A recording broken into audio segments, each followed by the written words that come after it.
Le président brésilien va décréter un jour férié pour le retour de Neymar, qui est remis de sa blessure au mollet droit, et qui devrait jouer donc contre l'Écosse ce soir, enfin dans la nuit. En tout cas, il est prêt, c'est ce que le sélectionneur brésilien Carlo Ancelotti a dit hier en conférence de presse. Neymar est disponible. Il a bien travaillé cette semaine et s'est bien préparé pour le match. Nous sommes tous ravis.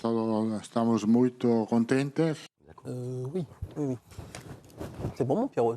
Tu peux poser la question. Il n'y a pas forcément de question. Il y a de la dramaturgie. Non, mais c'est une réflexion que j'ai un petit peu. J'ai un peu de mal à comprendre le fanatisme qu'il y a autour de Neymar. Alors, on prend le chausse-pied Neymar par rapport à ça, et c'est valable pour les autres aussi. Mais je trouve qu'il y a un fanatisme qui, à ce point, je trouve que ça enlève toute lucidité. On a l'impression que c'est un totem, c'est une patte de lapin, c'est un gourou qui rend bon les autres juste en étant là et tu le poses en fait. Moi, ça me dérange beaucoup. Je trouve que les gens autour de ça ont un regard qui est complètement illusoire sur les faits et juste en prenant un peu de hauteur et en regardant un petit peu ce que fait Neymar et ce qu'il est, et même ce qu'on voit à l'entraînement et les photos qu'on voit, je me dis mais à quel moment on peut se dire que dans un environnement avec le Brésil où il s'entraîne en étant le chasuble et joker, donc il prend 0 coup, il ne se met pas dans le duel et il est là avec tout le monde parce qu'il revient de blessure, à quel moment on se dit, en Coupe du Monde contre l'Écosse, peut-être qu'il va rentrer, il va se mettre dedans pour les matchs d'après. J'ai beaucoup de mal à avoir le regard des supporters et des fans de Neymar qui se disent « mais tu ne te rends pas compte ». En fait, Neymar, il était un joueur incroyable et exceptionnel. Neymar, arrêté, c'est incroyable. Sauf que là, tu es en Coupe du Monde, il faut un peu courir et tu es dans un effectif et tu vas jouer contre des gens. Non, mais je pense que c'est normal, en fait. Dans notre société, l'humain a besoin toujours de se créer des idoles, des héros, des symboles qui, nous, par rapport à leurs valeurs, par rapport à l'émotion qu'ils nous donnent, ça nous ramène à des choses qui nous... soit de notre enfance, soit à un moment où c'était un peu plus compliqué, ils nous ont apporté du bonheur, on se rattache à ça et souvent ça nous ramène à ça. Donc évidemment que cette émotion qu'on a, elle nous enlève de la lucidité sur la performance parce qu'on réfléchit pas avec notre cerveau, on va dire, c'est vraiment purement émotionnel. On a ceux qui aiment Neymar, moi par exemple c'est R9. R9, aujourd'hui, moi, je lui vois un culte. Aujourd'hui, je lui dirais de reprendre les crampons et de jouer avec la Seleção, ça serait pareil. Et il me fait juste un crochet, je suis content. Ce que je veux dire, c'est que quand tu as une idole, forcément, t'es pas lucide. Parce que c'est l'émotion qu'elle t'a apporté à un moment donné, que ça soit un footballeur, un chanteur, une star de télé. Ça nous réfère à quelque chose de passé qui nous a fait du bien. Et on a une sorte de peut-être une petite reconnaissance indirecte de ça en disant tu nous as apporté tellement de bonheur pendant des années, je te lâche pas, je vais être avec toi, qu'importe les situations, même dans la difficulté ou même si tu es un petit peu moins bon, et moi je suis avec toi, je suis dans la main et jusqu'au bout je vais t'accompagner, etc. Hugo, tu penses que c'est ce qui se passe dans le groupe du Brésil? Écoute, je vais essayer d'être un peu plus terre à terre et pour moi il y a deux choses. Tu as la première chose qui est de se dire que en fait, si on en parle autant, c'est parce qu'ils n'ont personne en fait. Et que vous pouvez m'expliquer ce que vous voulez. J'ai essayé de prendre des statistiques un petit peu parce que je les connais pas par cœur, excusez-moi. Où il a travaillé? Aujourd'hui, les stars du Brésil, c'est Vinicius, 40 sélections, 7 buts, 6 passes. Rafinha, 35 sélections, 11 buts, 8 passes. Donc lui, même s'il a arrêté de jouer il y a 5 ans, il est à 130 sélections, 79 buts, 59 passes décisives. C'est le meilleur t'as les stats de Ronaldo buteur de l'histoire du Brésil. Non, mais meilleur buteur, meilleur passeur de l'histoire du De la Brésil. Seleção. Voilà, mais donc en fait, tu es dans une équipe où il y a tellement personne que tu es obligé de te raccrocher à ce que tu peux. Je pense que même s'il y avait des stars, je te promets que les gens auraient la même attente plus aujourd'hui. Enfin, j'ose espérer Je qu'il serait un promets. petit peu plus objectif. Donc aujourd'hui, il se rendrait bien compte qu'il est très sympa là, avec ses lacets défaits et à trottiner, c'est une catastrophe. Après, juste une petite anecdote, j'ai joué au golf avec Sonny Anderson, qui est un ancien attaquant très connu. Qui joue très bien d'ailleurs. Toi, tu as connu, qui joue très bien au golf aussi d'ailleurs, mais qui était donc un Brésilien qui joue attaquant. Et bien sûr, à un moment, j'ai mis les deux pieds dans le pas. Je lui ai dit, Sonny, dis-moi, Neymar là, j'ai au Club Med ou... Il me dit, au Club Med, oui. Mais après, donc, il m'a donné les autres noms parce que je ne les connaissais pas non plus des attaquants du Brésil.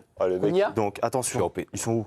Non, je sais même pas où ils sont les mecs. Oh, mais ton effet est tout raté là. Thiago. Voilà, Thiago et Senna. Cunha, pardon. Cunha. Il m'a dit, mais ils sont meilleurs qu'eux. Donc en fait, quand Sonny Anderson te dit que Neymar est meilleur que les attaquants qu'il y a, tu l'écoutes en fait, parce qu'il sait de quoi il parle. Et donc je crois que le vrai problème, c'est que le niveau intrinsèque de cette sélection est très faible. et que tu te raccroches à ce que tu peux pour essayer de continuer à rêver un petit peu. Eh ben, on va écouter les joueurs de la Seleção qui sont, eux, ravis déjà de pouvoir évoluer avec Neymar, l'idole de tout un pays.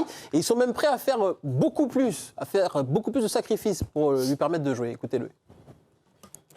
Não, com certeza, ele está num nível muito alto. A gente... Neymar joue à un très haut niveau. On voit sa qualité à l'entraînement, c'est indescriptible. Sem palavras, todo mundo sabe da qualidade que ele tem. Mas Tout le monde connaît sa qualité, mais aussi son intensité. La façon dont il est revenu, on voit qu'il en veut beaucoup. Nous sommes très heureux d'avoir un joueur comme lui à nos côtés. Toujours prêt et faisant preuve d'une telle détermination, je pense qu'on peut courir 20 ou 30% de plus pour aider Ney ou Vini à réaliser leur potentiel, peu importe qui c'est. Potencializar ali o Ney ou o Vini, quem que seja. Tu l'as entendu, Yo-Yo, ils sont prêts à courir 20 ou 30% de plus pour justement permettre à leurs joueurs de talent, Neymar notamment, de briller. Oui. Alors Neymar, il n'est pas annoncé titulaire ce soir contre l'Écosse. Est-ce que tu crois qu'il est en capacité physique vraiment de rentrer en jeu dans un tel match avec autant d'intensité? Et moi, je suis surpris, en fait, Juju, Pierre, vos interventions, parce que... Mais... Alors, Ronaldo, ça a l'impression que c'est devenu un plot. Je trouve qu'il y a un manque de respect incroyable. C'est pas un manque de Là, respect. Neymar- Dis pas Non, mais ça, je te- Yo-Yo, je parce donne- que c'est pas vrai. Oui, mais- C'est pas un manque de respect. Non, mais c'est la juste manière qu'on dont essaye- c'est évoqué- Non, mais attends, C'est un constat C'est important de le dire, ça, athlétique. Yo-Yo, parce qu'on se fait souvent... Il y en a plein qui nous bien assassinent et tout ça. C'est pas un manque de respect, c'est juste qu'on essaye de mettre uniquement avoir la vision de la performance. Ok. C'est juste ça. Donc, bah, Ronaldo, je constate que hier, il a marqué 2 buts. Pour revenir à Neymar, mais déjà, moi, le respect infini pour ce type de champion. Parce que lui, depuis l'âge de 10 ans, et Neymar, il a prouvé 350 fois. Neymar, il est revenu 350 fois de malheurs, de problèmes. Et moi, il y a un truc, il est tout le temps blessé. Les blessures qu'il a eues, souvent, c'est des coups absolument incroyables qu'il a pris. Il est pour rien. La Colombie, Non, à la pas Coupe- que, non, je peux pas mais il y a eu des critiquer ça. blessures, il y a des faits. Stop. Et moi, ce que je veux te dire, c'est que Neymar... Blessé et tout je le reviens carnaval de Rio, c'est pas Je c'est pas tendu reviens la sur cheville. ce que tu as Les dit, gens Mathieu. vont voir. Ces gens-là nous ont donné un tel bonheur et moi j'ai un tel respect, j'y croirai toujours parce qu'ils sont différents de nous, parce qu'il est fait d'une autre manière que nous. Tu penses pas que Neymar, il a préparé ce mondial d'une manière absolument Alors, exceptionnelle, non. qu'il a tout mis. Il sait qu'il a été blessé. Non, c'est Et- pas ça. C'est que je l'ai vu en photo, il a le même corps que moi. Ben justement, on va le voir. Non, Attends, justement, on a- Yo-Yo, on va voir Neymar Après, t'es à affûté comme une l'entraînement. lame. Est-ce que vous le trouvez affûté? Est-ce que vous trouvez qu'il a un corps, un physique d'un joueur Mais regarde, de très haut niveau, Yo-Yo, pour jouer un troisième match de Mais Coupe tu du penses Monde que Carlo contre Ancelotti- l'Écosse, qui joue aussi sa Mais qualification? évidemment, alors vraiment, vous connaissez Carlo Ancelotti, je pense que peut-être le meilleur entraîneur de l'histoire. Carlo Ancelotti qui a déjà réveillé des morts, croyez-moi, quand Inzaghi, il avait 14 fractures de la cheville, je peux te dire, vous pensez vraiment que Carlo Ancelotti a pris Neymar, même s'il y avait une pression démentielle, et que mais s'assurer la paix qu'il est prêt, mais sociale. évidemment que Oui. Neymar est prêt, et surtout Neymar, t'imagines, regarde là, il est prêt. Et par tu une le regardes avec- Non, mais une détermination. T'es sûr que c'est Il peut peut-être- devenir un héros absolu, c'est Après, c'est pas que sportif. Enlève tes lunettes de soudeur, C'est pas là. que sportif. Faut se dire que ces joueurs-là, que ce soit Messi, Cristiano, Neymar, ils apportent quelque chose dans c'est le ça. groupe qui font que Mais donc c'est un géo, Club Med. les joueurs. Mais non, là je te parle pas d'animer des jeux. Je te parle quand ils sont sur le Avoir de terrain, la foi, avoir de la croyance. ils subliment tout Oui, leurs c'est ça. églises. Neymar est là, je peux pas le décevoir. Parce que ce mec, par rapport à ce qu'il représente, par rapport à ce qu'il incarne, je dois être à 200%. Et des fois, ça a plus d'impact Oui. qu'un joueur qui va être Regardez Messi, un peu il joue meilleur pour lui. techniquement. Bah, les copains, juste après la pause, vous l'entendez, c'est la musique qui nous emmène vers la publicité. Eh bien, on va parler de Kylian Mbappé.